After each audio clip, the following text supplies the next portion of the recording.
大家好，我是橘子。这个是1个月前我们腌的咸鸭蛋，1个月了，我们拿开看看腌的效果怎么样。打开看看。2种方法，这个是用那个大料水泡的，也是腌的；这个是直接裹的盐和那个香料。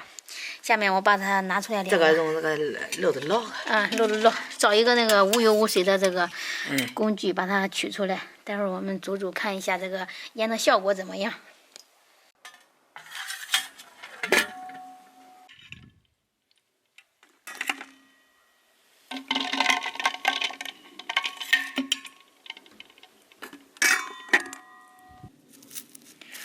这个是我们裹的这个盐和这个大料，待会儿我们把这个上面的大料和盐都洗一下，这个盐基本上都已经化掉了。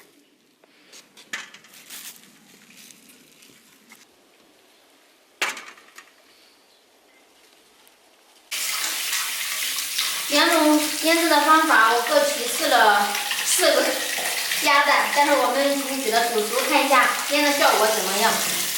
先把这个鸭蛋给它洗一下。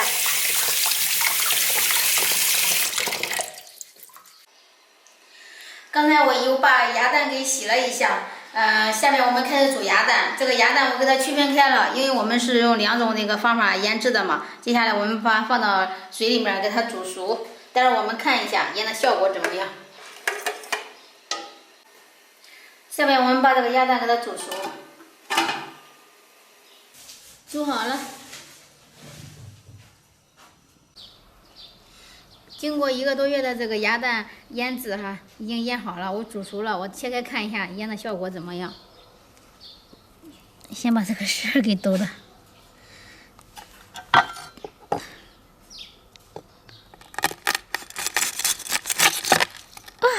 哇，油都漏出来了，腌的挺好的，你看都淌了这油，特别多的油。流油了都。哇，下面淌的是油吗？是的。你看这油都流到我手上了，这里面都是油，因为这个蛋黄腌好的话会流油。你看，我手上都是油。我们再看另一种分是没有绑红绳的，看腌的怎么样？把它打开看一下。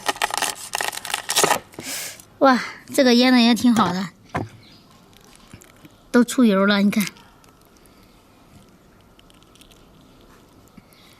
你看黄黄的流油了，油还挺多的。再一挤，这个油都出来了。拿起来看一下，我们可以尝一下这个蛋黄，你看都是油，尝一下它这个咸度。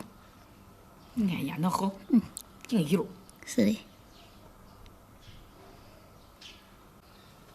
你看这2种方法都可好，你看它净油，都出油了。尝尝它咸度怎么样？中好吃，沙沙的，咸，见得不是有大白馍，弄点馍。俺今个就是看着它效果，然后没想到没想弄大白馍，回来可以加馍吃，也可以用蛋黄做其他的好吃的。腌的不错，这2种方法腌的可好，沙沙的，挺好吃的。